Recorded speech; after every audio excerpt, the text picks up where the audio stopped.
So today's video is relating to a topic that's highly misunderstood because of law of attraction teachings. And I was in the past also guilty of misunderstanding what is meant by this concept. This understanding will really help you shift and understand how this concept was meant to be interpreted.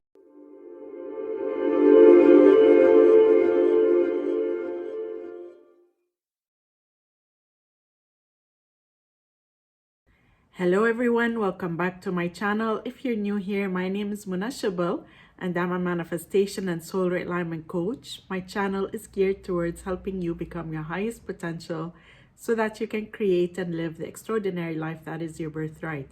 In today's video, I'll be talking about this highly misunderstood concept from law of attraction.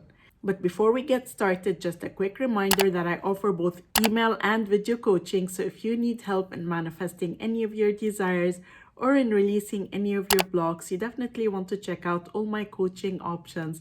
They are in the description below. And I'd like to invite you to subscribe to my channel and hit the bell icon if you'd like to receive a notification anytime I upload a new video. So today's video is relating to a topic that's highly misunderstood because of law of attraction teachings. And I was in the past also guilty of misunderstanding what is meant by this concept. So I thought I would talk about it because this understanding will really help you shift and understand how this concept was meant to be interpreted. The topic is around emotions. If you were introduced to manifesting through the law of attraction, you would know that there was a lot of focus placed on how you're feeling. What are your emotions in this moment? Both in terms of the importance of holding positive emotions in order to manifest your desire,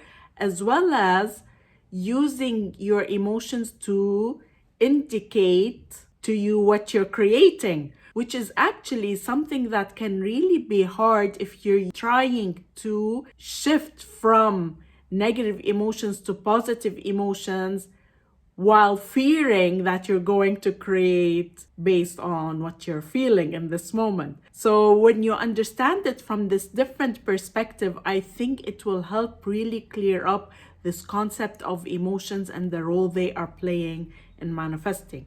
So first and foremost, emotions are not the source of a manifestation. They are actually an outcome of the identity you are choosing. So I've been talking a lot on my channel about identity X and identity Y. Identity X being no, this is not what we want, which is something like I am not loved, chosen, and pursued, or I am struggling financially, or I am experiencing health issues. It is the identity that you do not want to have, do not want to experience. And so your 3D is a mirror of that. It's you're choosing it, and then the 3D is showing up that way. This is the source, this is the outcome. And identity Y is, yes, what we want to experience. It's what we want to choose in order to create a better outcome in our reality. So I am loved, chosen, and pursued. I am financially successful or abundant.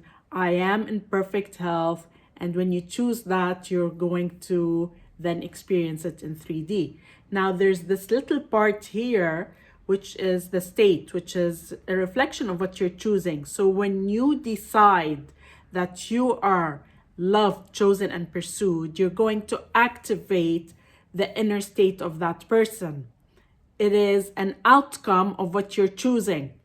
And so you activate the beliefs, thoughts, emotions, and actions of that person. And among them are the emotions.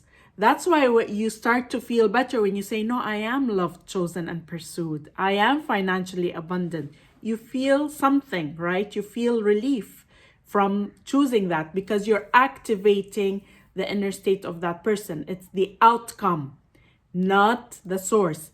So when we go back to the law of attraction teachings, what we were attempting to do because that's how we understood it. That's how we interpreted that whole concept, is I need to control my emotions in order to create the better outcome, better reality. But actually, emotions are an outcome. They're not the source.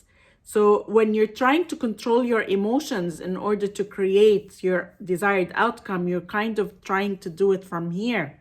It doesn't work that way. It feels hard. Instead, what you're doing is, it's a top-bottom approach. You're choosing, and by default, you're activating the inner state of that choice. And essentially, then that is what you experience in 3D when you choose from the top down. It's not bottom up. That's why when you're feeling really sad and bothered and, heartbroken, you want to say, what am I choosing in this moment? What's the identity that I'm choosing? When you're heartbroken, you're saying, I'm not loved, chosen, and pursued. I'm choosing X. Why are you choosing it? Because you're looking at the 3D and using the 3D as the source rather than the outcome. Instead, you say, no, the 3D is only mirroring to me what I have been choosing so far, and I am not gonna continue to be unloved, unchosen, and not pursued. I'm going to choose that I am loved, chosen, and pursued. And when you do that, you feel that relief, you activate it. Especially if you do the pause and reboot that I talk about in this video, I'll link it above. Because if you're heavily identified here and you have all kinds of feelings and sadness, you're bothered and you're like, deep in those feelings, it may feel hard to automatically shift from X to Y because this is heavily active. Let's put it that way. It's like you're zoomed into that identity. It's too close up in your face. So you kind of want to pause and reboot, go into that central space of neutrality and conscious awareness, which is the I am, and then choose from there. You have to pause and reboot and then choose again. And so automatically it becomes easier for you to choose why. What law of attraction teachings were trying to say, and we probably misunderstood, is the emotions are indicating what you're choosing. They're indicating right now what you're choosing. They themselves don't create. They don't create. Because to try to control your sadness and heartbreak and fear that that's going to create more of it, it's very hard. You can't do that. But when you realize that what it's actually telling you is you have active within you the state of the person who's not loved, chosen, and pursued, because this is an outcome of what you're choosing, then you're able to pause, reboot, and then choose again, and then you activate that. It feels easier for you to activate that. And when I talk about techniques, I highly recommend that you do the techniques from a place of choosing. I am loved, chosen, and pursued. I'm choosing to experience that in my reality. I choose it for myself first.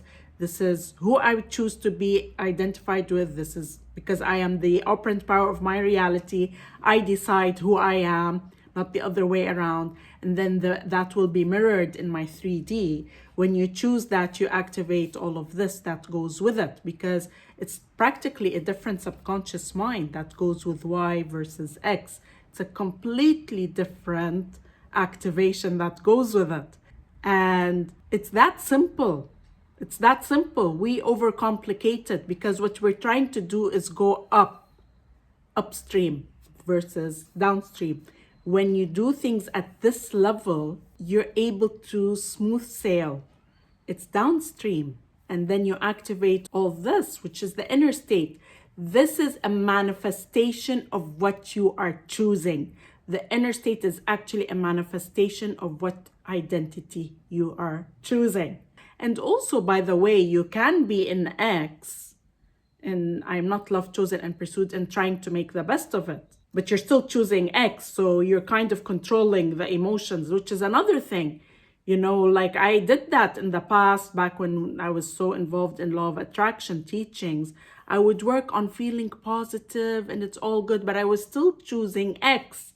I was still choosing the identity of the person who did not have. I was just making the best of it. That's also not what we want. We want to know. Yes, you're kind of making the best of it, but you're choosing. You're making the best of it by ignoring the temporary 3D, because the 3D needs a little bit of a time lag, but that's all we're doing, making the best of it from that perspective, is I'm choosing and allowing the 3D then to unfold and manifest. I thought I'd film this video to share this concept that is often misunderstood. Your emotions are an outcome. They are not the source. They are an outcome.